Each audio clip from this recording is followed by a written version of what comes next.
having Sam Laporta obviously helps, but to me, guys, it comes down to the offensive line. Like, I think Frank said it earlier this year too. Like, this team will go as far as we take them, and he's absolutely correct. In the run game, in pass protection, Sam Laporta, yes, it's not good if he doesn't play. But as long as that offensive line's healthy, they have a chance. It's that simple to me, Sam Flannel. It's that simple. Yeah, because when the offensive line is healthy, they've pretty much done almost everything they want offensively, although they did struggle to run the ball against the Vikings in the last game of the season. I don't know how much I'm going to take into that. I think they'll be able to bounce back in the first round against the Rams. As far as the Sam Laporta thing goes, he has been one of their best offensive players. I mean, he had 10 receiving touchdowns, almost 900 yards as a rookie. And I know we talk about last year, they went on their run with kind of tight end by committee. It was Brock Wright, Shane Zylstra, and James Mitchell. But Brock Wright, I believe, is questionable as well. Shane Zylstra hasn't played the whole year. I mean, it is what it is. Sam Laporta has stepped up. But if he can't play, I don't know if I trust James Mitchell to approximate his production. But I will say this, and this is something that I personally needed to see.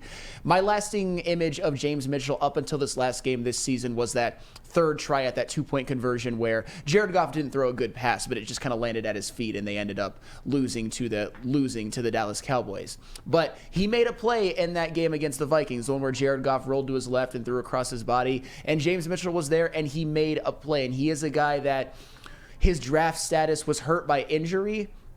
I think he's a guy that has a lot of talent. I don't necessarily want him to be tight end number one in our first home playoff game in 30 years, but that's where it's going to be right now, and that's who we're going to have. I just hope that, the offensive line, Amon-Ra St. Brown, the running game can make it to where we don't need a dominant tight end to win, because they can still win this game without Sam Laporta. But I do think it's going to be tough, and I don't think you can just kind of say, we did it last year, we can do it this year. They're used to having Jared Goff in this offense is used to having a dominant tight end this season play the whole year. And to not have him in the first playoff game, more than likely, that's tough. That's some adversity. That's the type of adversity that if Jared Goff can overcome it, I think he's going to get a lot of people who are skeptical about him being our quarterback of the future to his side. Absolutely. Winning a playoff game like the first one since the 1991 season, that alone, no matter how he plays, is going to play a factor in that. But especially without Sam Laporta, who has been their second best receiving threat this season, who has been arguably the best tight end in the league,